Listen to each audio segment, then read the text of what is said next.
1심에서 단독 판사가 한 사건의 항소심은 고등법원에서 할까요? 지방법원 항소부에서 할까요?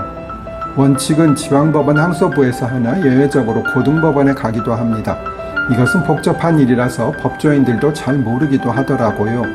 구체적으로 말씀드리면 2억 원까지의 사건을 항소하면 지방법원 항소부로 가게 됩니다.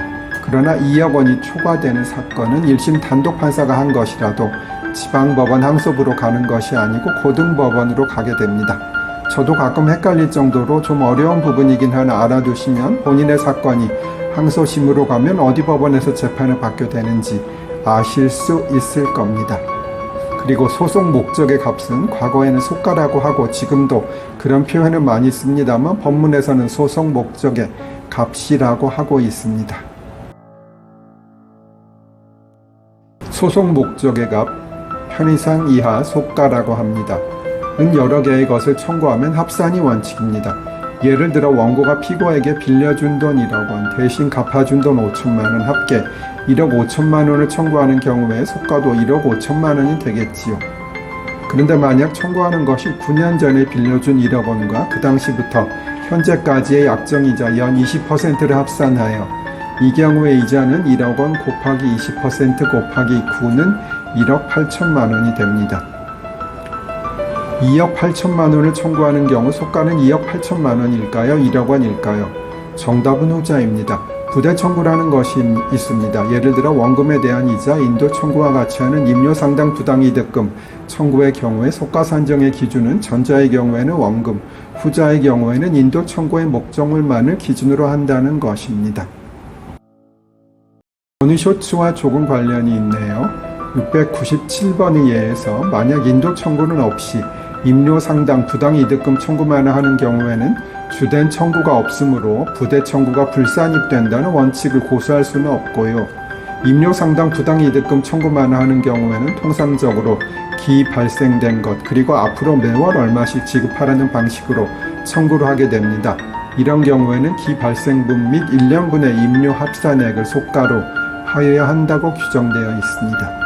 시간이 좀 남아서 전에 설명드린 것 같은데 한 번 더 설명드립니다. 인지대는 1심, 2심, 3심의 경우가 다른데요. 2심은 1심의 1.5배, 2심은 1심의 2배가 됩니다. 그러면 과연 2, 3심을 가면 1심보다 더 많은 비용을 낸 만큼 충실한 재판을 받을까요? 항소심은 수긍할 수 있으나 솔직히 대법원에서 2배의 비용을 받는 것은 좀 의문이 듭니다. 평판사나 부장판사들이 데리고 있는 직원은 누가 있을까요? 일단 재판기일에 조서 작성을 하는 참여관이 있습니다. 보통 고등법원이나 합의부는 사무관 즉 5급 공무원이 하고요. 단독판사의 참여는 6급 이하의 주사가 주로 합니다. 물론 사무관 시험을 보고 들어오는 경우도 있으나 보통은 9급으로 들어와서 승진시험에 합격되어 사무관이 되겠지요. 그런데 어느 직장이나 그렇겠지만 다음에서 설명드리는 제일 말단인 실무관의 일이 참여관보다 훨씬 많고요.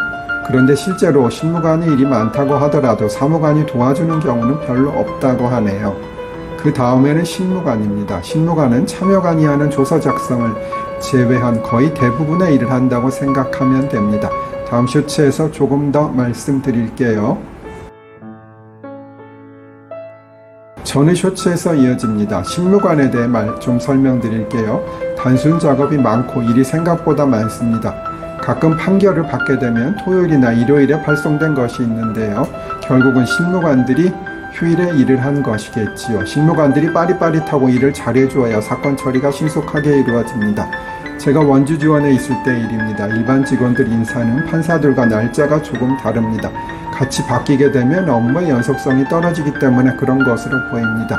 하여튼 원주 지원에 있던 실무관이 그전까지는 일을 잘했는데 자기가 다른 곳으로 발령이 나게 되자 피고인 소환장, 증인 소환장을 전혀 보내지 않았습니다. 그렇게 되면 다음 재판이 전혀 진행이 될 수가 없는 것이지요. 실무관은 과거에 주임이라고 불렸는데 지금은 실무관이라고 부르고 있습니다. 그러나 관이라고 부를 정도의 직위는 아닌 것이란 생각이 들긴 합니다.